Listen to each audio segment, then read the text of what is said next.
किसकी बनेगी सरकार? जी हां, बिहार में इस बार किसकी बनेगी सरकार? बिहार में चुनाव की तारीखों का ऐलान हो चुका है और 3 फेज में 243 सीटों पर मतदान होना है। पहले फेज में 28 अक्टूबर को मतदान होगा, बुधवार का दिन है, और 71 सीटों पर वोट डलेंगे। आपको बता दें कि दूसरे फेज में 3 नवंबर यानी मंगलवार को मतदान होगा और 94 सीटों के लिए ये वोट डाले जाएंगे। तीसरा और आखिरी फेज होगा 7 नवंबर शनिवार को, जो कि 78 सीटों के लिए मतदान होगा।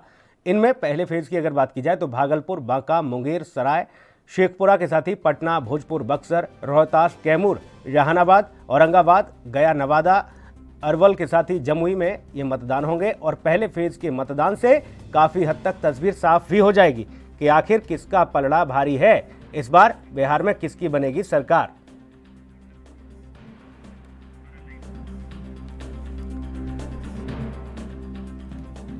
तो पहले फेज में ही ये तस्वीर स्पष्ट हो जाएगी, क्लियर हो जाएगी। हालांकि हर तरह से राजनीतिक दल अपने अपने गठजोड़ में लगे हैं, अपना अपना गणित सेट करने में लगे हैं। बिहार का चुनाव बड़ा चुनाव है। कोरोना काल में इस चुनाव को किस तरह से आहूत कराया जाएगा, चुनाव आयोग ने इसके लिए सारी तैयारियां पूरी कर ली हैं। पुलिस प्रशासन सुरक्षा कर्मियों के साथ साथ संवेदन और अति संवेदनशील बूथों पर कैसे व्यवस्थाएं दुरुस्त होंगी, उसके लिए भी पूरी तैयारी की जा रही है। इसके अलावा राजनीतिक दलों ने अपनी अपनी पेटियां कस ली हैं, यानी कि कमर कस ली है, और राजनीतिक दल इस चुनावी समर में कूदने के लिए तैयार हैं। हालांकि हवाला यह भी दिया जा रहा है कि कोरोना महामारी है, ऐसे में 5 लोग जो निर्वाचन आयोग ने तय किया है कि डोर टू डोर जाएंगे, यानी कि घर तक जाएंगे, घर के बाहर वोट की अपील करेंगे, और 5 लोग वो भी सोशल डिस्टेंसिंग के साथ। लेकिन तस्वीरें जो सामने आती हैं वो बेहद चौंकाने वाली हो जाती हैं, क्योंकि सभाएं लगातार जारी हैं। राजनीतिक दल ग्रामीण क्षेत्रों में पहुंच रहे हैं और शहरी क्षेत्रों में धीरे से चुपके से अपना कैंपेन तैयार करके वहां पर वोट बैंक की फसल को मजबूत करने में, बोने में लगे हुए हैं। ऐसे में सवाल यह है कि आखिरकार अभी भी जो स्थितियां बन रही हैं, चाहे वो महागठबंधन का मसला हो या फिर एनडीए का, यहाँ तेवर भी बागी होते नजर आ रहे हैं। ऐसे में सवाल ये, बिहार में आखिर किसकी सरकार बनेगी, क्योंकि एक के बाद एक नए नए सिगुफे इस बार बिहार चुनाव में देखने को मिल रहे हैं। फिर चाहे वो कई दलों की एक दूसरे से नाराजगी हो या फिर सीटों के बंटवारे को लेकर मसला हो। हालांकि तय हो गया है कि पहले फेज में जब मतदान होगा 28 अक्टूबर को, उसमें काफ़ी हद तक तस्वीर साफ हो जाएगी और ये पता चल जाएगा कि आखिर किसका पलड़ा भारी है और कौन इस बार बिहार के सिंहासन पर विराजमान होगा। सभी राजनीतिक दल अपनी अपनी तैयारियों के साथ चुनावी मैदान में। भारतीय जनता पार्टी नीतीश कुमार के साथ, यानी कि एनडीए का पूरा गठजोड़ बिहार में मौजूदा सरकार में भी हैं, और उसके अलावा महागठबंधन जो कि आरजेडी के साथ तैयार हुआ है अलायंस, उसमें से कुछ लोग ऐसे, कुछ दल ऐसे जो, चाहे वो उपेंद्र कुशवाहा की पार्टी हो, उन्होंने साफ तौर पर किनारा करने का मन बना लिया है।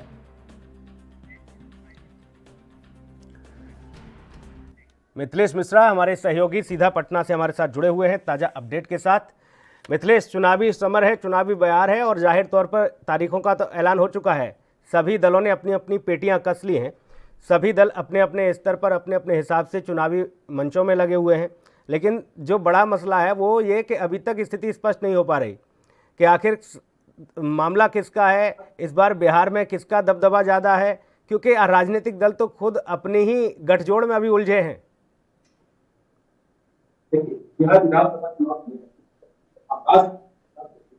रणनीति तैयार हो चुकी है, समीकरण भी बन चुकी है, लेकिन अब मामला आता है गठबंधन की जो लड़ाई चल रही है उसमें आने वाले पल का इंतजार का।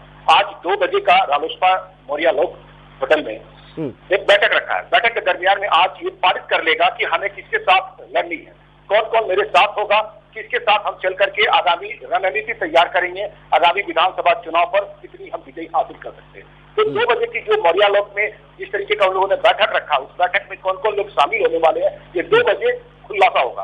रालोसपा के उपेंद्र कुशवाहा ने कल ही एक वीडियो जारी किया था, उसमें उन्हें साफ तौर पे इशारे में कह डाला था कि राजद से मेरा अब अनबन की स्थिति है, मैं उनके साथ नहीं रह सकता। अब इधर कांग्रेस की भी बातें कर ले आरजेडी के साथ में, तो सीधे तौर पर 58 सीट देने की बातें कही गई थी कांग्रेस की, लेकिन तेजस्वी ने सीधे कह दिया कि अगर आपको मेरे साथ अगर चलनी होगी तो आपको 58 सीट लेनी होगी। अब सीधे ये भी कह सकते कि कांग्रेस ने भी अपनी दामन छोड़ने का शुरुआत कर दिया है। तो एक तरफ ही कह सकते हैं कि रालोसपा और कांग्रेस दोनों हो सकते हैं साथ में। 2 बजे की जो बैठक हो रही है वो बैठक भी पूरी तरीके से निकलने का सामने आने वाली बात होगी। अब ये पल देखनी है 2 बजे क्या क्या हो सकता है। मिथिलेश, ये कुशवाहा की जो मांग थी, इन लोगों ने जो मांग रखी थी, जो आरजेडी ने मना कर दिया, तेजस्वी ने सीधे तौर पर, ये मांग किस तरह की थी? कितनी सीटों की डिमांड की थी इन लोगों ने? देखिए, रालोसपा सीधे तौर पे ये कहा चाह रहा है खुद को सीटें और उस सारी सीटों पे हम अपने खुद से अपने कैंडिडेट को तैयार करेंगे, कितनी सीटों पर तैयार करेंगे। लेकिन इन तमाम गतिविधि पे और इनकी समीकरण जिस तरीके का था वो तैयार नहीं हो पाया। लेकिन सीधे उन्होंने रालोसपा अपनी खुद की समीकरण तैयार कर करके उतरने के प्रयास करेगा। लेकिन जो तीसरी गठबंधन तैयार हुई, आप सीधे तौर पे आप कह सकते हैं कि राजद एक तरफ गठबंधन लेकर के चल रहा था, दूसरी तरफ आपके आरजेडी का गठबंधन चल रहा था। लेकिन तीसरी जो गठबंधन तैयार होने की जा रही है, जिसमें कांग्रेस के भी आने की जो संभावना है, अब ये तीसरी मोर्चा जो खोली जा रही है, अब निश्चित तौर से एक अपनी अलग अलग पहचान बनाएगी और उसमें कौन कौन शामिल होंगे अब तो 2 बजे के देखने के बाद ही पता चल पाएगा। लेकिन ये तो तैयारी है, ये तो कयास है पूरी तरीके से, और तस्वीर ये तो साफ हो चुकी है मिथिलेश कि तीसरा मोर्चा भी तैयार हो गया। अब तो महागठबंधन के साथ, एनडीए के साथ अब तीसरा विकल्प भी आ गया लोगों के पास, हालांकि चौथा है ही नोटा का।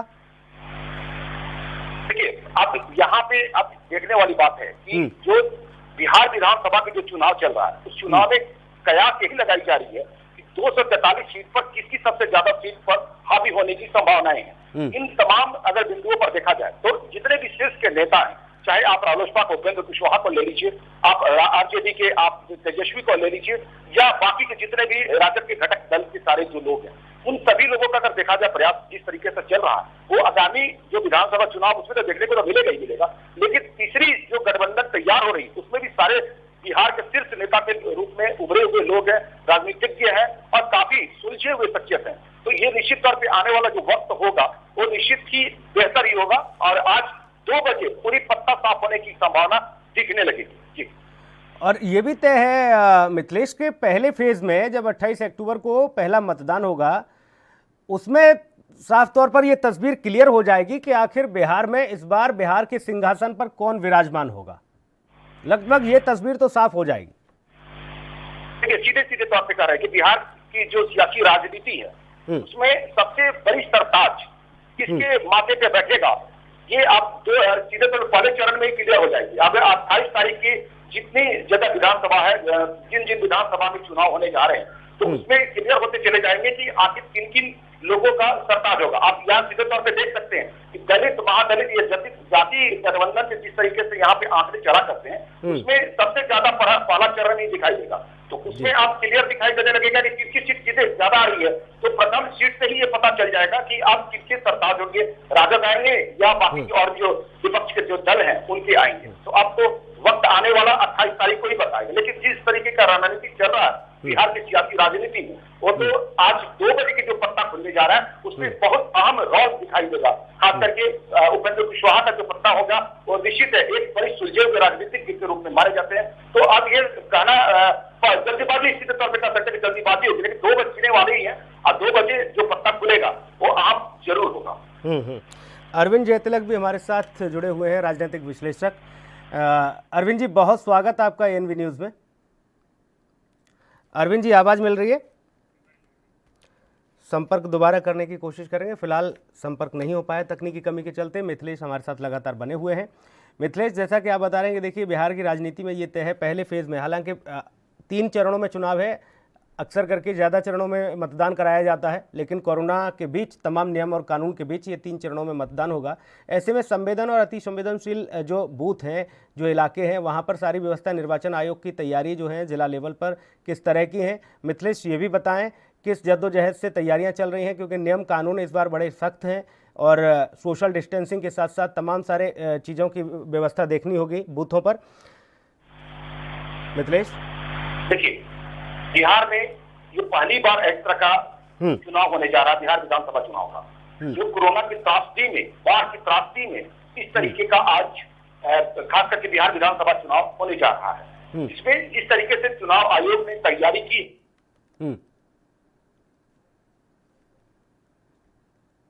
जी, मास्क होने चाहिए और साथ उन लोगों की जो दूरी होने और जितने भी मतदान केंद्र बनाए गए हैं तमाम मतदान केंद्र पर 1000 से ज्यादा लोग नहीं होंगे। और सबसे अहम बात ये नजर आई है कि सोशल डिस्टेंसिंग की जो ख्याल रखी गई है, खास करके उस पर सबसे ज्यादा असर देखने को मिलेगा। और सबसे बड़ी बात यह है जितने भी राजनीतिक लोग हैं, राजनीतिक पार्टियां जो अपने जनसंपर्क में लगे हुए हैं, चुनाव आयोग ने सख्त लागू कर दिया कि 5 से ज्यादा लोग वहां मौजूद नहीं होंगे और जितने भी जगह पे जाएंगे। लेकिन इन तमाम स्तरों पे अगर देखा जाए तो जब जनसंपर्क अभियान जारी हो रही है, खास करके जितने भी राजनीतिक पार्टियों के लोग हैं, वे सभी लोगों का सोशल डिस्टेंसिंग का ख्याल नहीं रखी जा रही है। तो चुनाव आयोग अब निश्चित तौर पे एक कठोर कदम उठाने की तैयारी भी कर रही है। तो अब ये सीधे कह सकते हैं कि जिस तरीके से आज बिहार विधानसभा चुनाव की तैयारी को लेकर के समीकरण बनाई गई है और चुनाव आयोग ने जिस तरीके से कार्य रूप अपने तैयार करके रखा, उन तमाम जिलाधिकारी और खास करके पुलिस अधीक्षकों को ये निर्देश जारी कर दी गई है कि जितनी भी राजनीतिक पार्टी जनसंपर्क अभियान में लगे उनकी सूची बनाया जाए और सूची बनाने के दरमियान में अगर कोई भी पार्टी जनसंपर्क के दरमियान में अगर ज्यादा से ज्यादा लोग हो रहे हैं, जैसे 100 से ज्यादा अगर मीटिंग बैठक में अगर बुलाई जा रही है तो उस पर क्या रखा जाए, देखा जाए और उस पर आचार संहिता उल्लंघन की मामला भी दर्ज कराई जाए। तो अब सीधे कह सकते हैं कि आगामी जो चुनाव होने जा रहा है, जो 28 तारीख की जो पहला चरण की कहानी होगी, वो निश्चित तौर पे अपनी अहम रोल लेगा और इसके बीच में कितने आचार संहिता उल्लंघन के मामले दर्ज होंगे, ये भी एक अपने आप में अहम बातें होंगी। जी सुनिए। बिल्कुल, जाहिर तौर पर ये महत्वपूर्ण होगा, ये बेहद अहम होगा। कोरोना काल में पहली बार इलेक्शन होने जा रहा है और इस चुनाव में तमाम सारी जो व्यवस्था हैं वो की गई है निर्वाचन आयोग के द्वारा। सोशल डिस्टेंसिंग के साथ ही चेहरे पर मास्क होगा और एक पोलिंग बूथ पर अधिकतम 1000 लोगों की संख्या रहेगी, वो भी उनका जो व्यवस्थाएं हैं सोशल डिस्टेंसिंग के साथ, जो बूथ पर लाइन लगेगी उस हिसाब से ये इस तरीके के आयाम। और इस बार बूथों की संख्या भी बढ़ाई गई है, इसके साथ समय भी इस बार बढ़ाया गया है 1 घंटे का। पहले अमूमन आप देखते होंगे कि 5 बजे जो है मतदान समाप्त हो जाता था, लेकिन अब 6 बजे मतदान समाप्त होगा। 1 घंटे का समय भी बढ़ाया गया है क्योंकि तमाम सारी प्रक्रियाओं के साथ इस बार निर्वाचन आयोग ने इस चुनाव को पूर्ण रूप से संपन्न कराने का फैसला किया है। अरविंद जयतिलक हमारे साथ पॉलिटिकल एनालिसिस जुड़े हुए हैं। अरविंद जी, स्वागत है आपका। जी धन्यवाद। बिहार की राजनीति, बिहार की चुनाव की अगर नब्ज को देखा जाए तो बड़े वरिष्ठ पत्रकार के नाते आपने चीज़ों को देखा है ज़मीनी स्तर पर, कई राजनीति के वसंत आपने देखे हैं। इस बार के इस चुनाव को किस तरह से देख रहे हैं, क्योंकि अभी तो सिर्फ और सिर्फ उठापटक चल रही है सियासी, तीसरा गठजोड़ और बनने को तैयार हो गया है। जी बिल्कुल, देखिए बिहार की राजनीति कई मायने में कई निहितार्थों को समेटे हुए है। एक तो महागठबंधन है एक तरफ, दूसरी तरफ एनडीए है जो केंद्र में भाजपा की सरकार है, वहां पर उसकी अपनी भूमिका स्पष्ट होनी है। और कई मायने में इस चुनाव को जो है मतदाता कसौटी पर कसने की कोशिश करेंगे। एक तो नीतीश कुमार के 15 वर्ष का शासन है, कहीं ना कहीं वह भी जनता के दिमाग में है कि इस शासन से बिहार का कितना भला हुआ, कि सड़क, बिजली, पानी, बेरोजगारी, कुपोषण जैसी समस्या है उसका कितना निराकरण हुआ। और दूसरी तरफ से विकल्प के तौर पे वहाँ पे राजद है, लालू जी की राजद, जो कि वो भी 1.5 दशक लगभग वो शासन कर चुके हैं और उस शासन को लेकर के किस्म किस्म की वहाँ के समाज में धारणा है। लेकिन जो सबसे महत्वपूर्ण बात यह है कि छोटे राजनीतिक दलों की भूमिका क्या होगी। आप देखिए दोनों जो धड़ा है अपने अपने तरीके से इन छोटे राजनीतिक दलों को लुभाने की कोशिश कर रहा है और कहीं ना कहीं कुछ राजनीतिक दलों को जो है किनारे पर लगाने की कोशिश भी हो रही है। उदाहरण के तौर पे जो एनडीए है, जहाँ पे जेडीयू है, वह पूरी तरह से जो लोक जनशक्ति पार्टी है रामविलास पासवान की, उसको इस गठबंधन में शामिल करने के सिर में नहीं है। उसकी कोशिश है कि इनको किनारे लगा दिया जाए। दरअसल जो है नीतीश कुमार नहीं चाहते हैं कि वहाँ पे जो है लोक जनशक्ति पार्टी की जो है भूमिका का विस्तार हो। नीतीश बाबू को लंबा अरसा भी हो गया बिहार में और ये कहा भी जाता है, देखिए लोकतंत्र के इस पर्व को मूर्त रूप देना और पूर्ण रूप से संपन्न कराने में ब्यूरोक्रेसी एक महत्वपूर्ण योगदान उसका रहता है। ऐसे में एंटी इनकम्बेंसी का भी कहीं ना कहीं एक बड़ा दौर चल जाता है जब लंबे समय तक एक ही चेहरा रहता है। बहुत संक्षेप में अरविंद जी। जी बिल्कुल आप सही कह रहे हैं, लेकिन यह स्थिति तब बनती है जब विकल्प के तौर पर कोई मजबूत उम्मीदवार हो। देखिए नीतीश कुमार के पैरेलल जो है बिहार में कोई ऐसा नेता नहीं है जिस पर बिहार की जनता पूरी तरह से मुहर लगा दे। हालांकि आपने देखा भी कि हालांकि देखना महागठबंधन में ये होगा, तेजस्वी बिल्कुल यादव जाहिर को तौर पर अरविंद जी, देखना ये होगा कि अब तीसरी व्यवस्था बनने जा रही है बिहार में कि नीतीश कुमार को आखिर कौन टक्कर दे पाएगा और एनडीए के खेमे को कौन ढहा पाएगा, ये देखना बड़ा दिलचस्प होगा। बहुत शुक्रिया आपका तमाम जानकारी के लिए, तमाम महत्वपूर्ण बातचीत के लिए। वक्त एक ब्रेक का है, जल्द लौटेंगे।